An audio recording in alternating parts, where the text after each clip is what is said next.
حضرت علی رضی اللہ عنہ فرماتے ہیں، ان دلوں کو بھی آرام دو، ان کے لیے حکمت آمیز لطیفے تلاش کرو، کیونکہ جسموں کی طرح دل بھی تھکتے اور اکتا جایا کرتے ہیں۔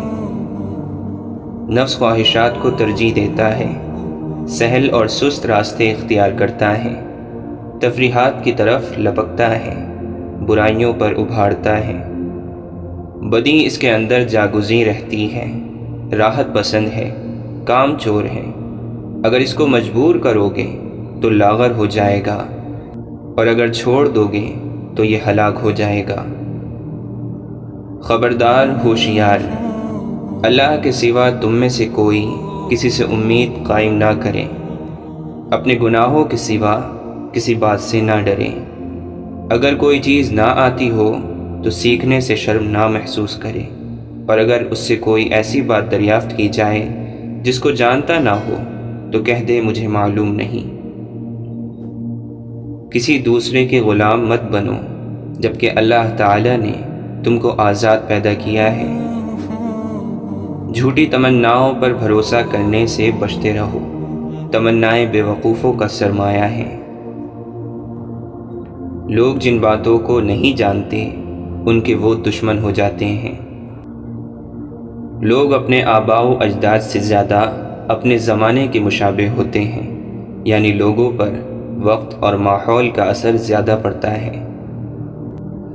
جس نے اپنے آپ کو پہچان لیا اس کے لیے کوئی بڑا خطرہ یا دھوکے کا اندیشہ نہیں۔ کبھی زبان سے نکلا ہوا ایک لفظ نعمتوں کو چھین لیتا ہے۔ خیر یہ نہیں کہ تمہارا مال اور تمہاری اولاد زیادہ ہو جائے، بلکہ خیر یہ ہے کہ تمہارا علم زیادہ ہو اور تمہاری بردباری کی صفت بڑی ہو، اور اپنے رب کی عبادت میں تم لوگوں سے آگے نکلنے کی کوشش کرو۔ اگر تم سے نیکی کا کام ہو جائے تو اللہ تعالیٰ کی تعریف کرو، اور اگر برائی کا کام ہو جائے تو اللہ تعالیٰ سے استغفار کرو۔ دنیا میں صرف دو آدمیوں کے لیے خیر ہے، ایک تو وہ آدمی جس سے کوئی گناہ ہو گیا اور پھر اس نے توبہ کر کے اس کی تلافی کر لی، دوسرا وہ آدمی جو نیک کاموں میں جلدی کرتا ہو۔ جو عمل تقوی کے ساتھ ہو وہ کم شمار نہیں ہو سکتا، کیونکہ جو عمل اللہ کے یہاں قبول ہو وہ کیسے کم شمار ہو سکتا ہے۔ سب سے بڑی مالداری عقل مندی ہے، یعنی مال سے بھی زیادہ کام آنے والی چیز عقل اور سمجھ ہے، اور سب سے بڑی فقیری حماقت اور بے وقوفی ہے۔ سب سے زیادہ وحشت کی چیز اور سب سے بڑی تنہائی اپنے آپ کو پسند کرنا اور اپنی تعریف ہے، اور سب سے زیادہ بڑائی اچھے اخلاق ہیں۔ بے وقوف کی دوستی سے بچنا، کیونکہ وہ فائدہ پہنچاتے پہنچاتے تمہارا نقصان کر دے گا، اور جھوٹے کی دوستی سے بچنا، کیونکہ جو تم سے دور ہیں یعنی تمہارا دشمن اسے تمہارے قریب کر دے گا، اور جو تمہارے قریب ہیں یعنی تمہارا دوست اسے تم سے دور کر دے گا۔ اور کنجوس کی دوستی سے بھی بچنا، کیونکہ جب تمہیں اس کی سخت ضرورت ہوگی وہ اس وقت تم سے دور ہو جائے گا۔ اور بدکار کی دوستی سے بچنا، کیونکہ وہ تمہیں معمولی سی چیز کے بدلے میں بیچ دے گا۔ اللہ کی توفیق سب سے بہترین قائد ہے، اور اچھے اخلاق بہترین ساتھی ہیں۔ عقل مندی بہترین دوست ہے، حسن ادب بہترین میراث ہے، اور خود پسندی سے زیادہ سخت تنہائی اور وحشت والی کوئی چیز نہیں۔ اسے مت دیکھو کہ کون بات کر رہا ہے، بلکہ یہ دیکھو کہ کیا بات کہہ رہا ہے۔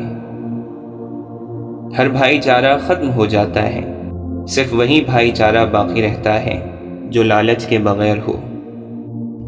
اللہ کی قسم، اہل حق کا اکٹھا ہونا ہی اصل میں اکٹھا ہونا ہے، چاہے وہ تعداد میں کم ہو، اور اہل باطل کا اکٹھا ہونا حقیقت میں بکھر جانا ہے، چاہے وہ مقدار میں زیادہ ہو۔ بے شک مومن تو ایسے لوگ ہیں کہ ایک دوسرے سے محبت کرنے والے ہوتے ہیں، اگرچہ ان کے وطن اور جسم دور ہوں، اور منافقین ایسے لوگ ہیں جو ایک دوسرے کو دھوکہ دینے والے ہوتے ہیں۔ میں کسی مسلمان کی ایک ضرورت پوری کر دوں، یہ مجھے زمین پر سونا چاندی ملنے سے زیادہ محبوب ہے۔ تواضع کی بنیاد 3 چیزیں ہیں۔ آدمی کو جو بھی ملے اسے سلام میں پہل کرے، اور مجلس کی اچھی جگہ کے بجائے ادنا جگہ میں بیٹھنے پر راضی ہو جائے، اور دکھاوے اور شہرت کو برا سمجھے۔ جو آدمی بھی اللہ پر بھروسہ کرے اور یہ سمجھے کہ اللہ تعالیٰ جو حالت بھی اس کے لیے پسند فرماتے ہیں وہ خیر ہی ہے، تو وہ اللہ کی طرف سے بھیجی ہوئی حالت کے علاوہ کسی اور حالت کی کبھی تمنا نہ کرے گا، اور یہ کیفیت رضا بالقضاء کے مقام کا آخری درجہ ہے۔ جو اللہ کے فیصلے پر راضی ہوگا تو اللہ نے جو فیصلہ کیا ہے وہ تو ہو کر ہی رہے گا، لیکن اسے اس پر راضی ہونے کی وجہ سے اجر ملے گا، اور جو اس پر راضی نہ ہوگا تو بھی اللہ کا فیصلہ ہو کر رہے گا، لیکن اس کے نیک عمل ضائع ہو جائیں گے۔ جہاد کی 3 قسمیں ہیں۔ ایک ہاتھ سے جہاد کرنا، دوسرا زبان سے جہاد کرنا، تیسرا دل سے جہاد کرنا۔ سب سے پہلے ہاتھ والا جہاد ختم ہوگا، پھر زبان والا ختم ہوگا، پھر دل والا۔ جب دل کی کیفیت یہ ہو جائے کہ وہ نیکی کو نیکی نہ سمجھے اور برائی کو برائی نہ سمجھے تو اسے اوندھا کر دیا جاتا ہے، یعنی اس کے اوپر والے حصے کو نیچے کر دیا جاتا ہے، پھر خیر اور نیکی کا جذبہ اس میں نہیں رہتا۔ زبان سارے بدن کی اصلاح کی بنیاد ہے۔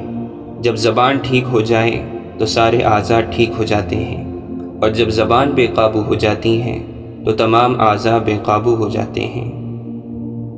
میں نے ایسی کوئی چیز نہیں دیکھی جو جنت جیسی ہو اور پھر بھی اس کا طالب سویا ہوا ہو، اور نہ ہی ایسی کوئی چیز دیکھی جو جہنم جیسی ہو اور پھر بھی اس سے بھاگنے والا سوتا رہے۔ غور سے سنو، جو حق سے نفع نہیں اٹھاتا اسے باطل ضرور نقصان پہنچاتا ہے۔ جسے ہدایت سیدھے راستے پر نہ چلا سکی اسے گمراہی سیدھے راستے سے ضرور ہٹا دے گی۔ جو جان بوجھ کر محتاج بنتا ہے وہ محتاج ہی ہو جاتا ہے۔ جو مصیبتوں اور پریشانیوں کے لیے تیاری نہیں کرتا، جب اس پر آزمائش آتی ہے تو وہ صبر نہیں کر سکتا۔ جو کسی سے مشورہ نہیں کرتا اسے ندامت اٹھانی پڑتی ہے۔ آدمی کو سیکھنے میں حیا نہیں کرنی چاہیے، اور جس آدمی سے ایسی بات پوچھی جائے جسے وہ نہیں جانتا تو اسے یہ کہنے میں حیا نہیں کرنی چاہیے کہ میں نہیں جانتا۔ جس شخص کی زبان اس پر حاکم بن جائے وہ ذلیل ہو کر رہتا ہے۔ عقل مند کا سینہ اس کے رازوں کا صندوق ہوتا ہے۔ جس کے قریبی لوگ اس کی قدر نہیں کرتے تو دور والے اس کی توقیر و تعظیم میں لگ جاتے ہیں۔ مواقع بادلوں کی طرح آتے جاتے رہتے ہیں، بس اگر کسی خیر کا موقع مل جائے تو اسے ضائع مت کرو۔ اے ابن آدم، تو دیکھ رہا ہے کہ تیرا رب تجھ پر ہر آن ہر گھڑی نعمتیں برسا رہا ہے، جبکہ تو اس کی نافرمانی پر ڈٹا ہوا ہے۔ ان نعمتوں کو دیکھ کر تجھے گناہوں سے باز آ جانا چاہیے۔ جب تک بیماری کے ساتھ کام کرنا ممکن ہو کرتے رہو۔ سب سے بڑی مالداری امید کو خیر بات کہنا ہے۔ جس کی امید لمبی ہوگی اس کا عمل خراب ہو جائے گا۔ اگر نفلی عبادت فرائض میں نقصان کا سبب بن رہی ہو تو ایسے نوافل سے ثواب حاصل نہ ہوگا۔ وہ گناہ جو آپ کو غمگین کر دے اس نیکی سے بہتر ہے جو آپ کو خود پسندی میں مبتلا کر دے۔ سخاوت تو وہ ہے جو بن مانگے عطا کیا جائے۔ جو چیز مانگ کر دی جائے وہ حیا اور شرمندگی سے بچنے کے لیے ہے۔ عقل جیسی مالداری نہیں، جہالت جیسی ناداری نہیں، ادب جیسی میراث کوئی نہیں، اور مشورے جیسی دانشمندی کوئی نہیں۔ صبر 2 طرح کا ہوتا ہے، ایک وہ صبر جو کسی ناگوار صورت کے پیش آنے پر کیا جائے، اور دوسرا وہ صبر جو کسی محبوب چیز سے محرومی پر کیا جائے۔ مال تمام شہوات کا مادہ اور بنیاد ہے۔ زبان ایک درندہ ہے، اگر اسے آزاد چھوڑ دیا جائے تو ہلاک کر دے گا۔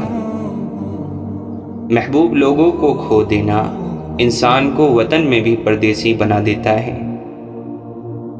مجھے اس شخص پر تعجب ہوتا ہے جو اللہ تعالیٰ کی رحمت سے نا امید ہو بیٹھا ہے، حالانکہ اس کے پاس استغفار موجود ہے جس کے ذریعے وہ اپنے گناہوں کو معاف کروا سکتا ہے۔ جو شخص اپنے اور اللہ کے تعلق کو درست کر لے گا، اللہ تعالیٰ اس کے اور لوگوں کے تعلق کو درست کر دے گا۔ جو شخص آخرت کے معاملے کو درست کر دے گا، اللہ تعالیٰ اس کی دنیا کے معاملے کی اصلاح فرمائے گا۔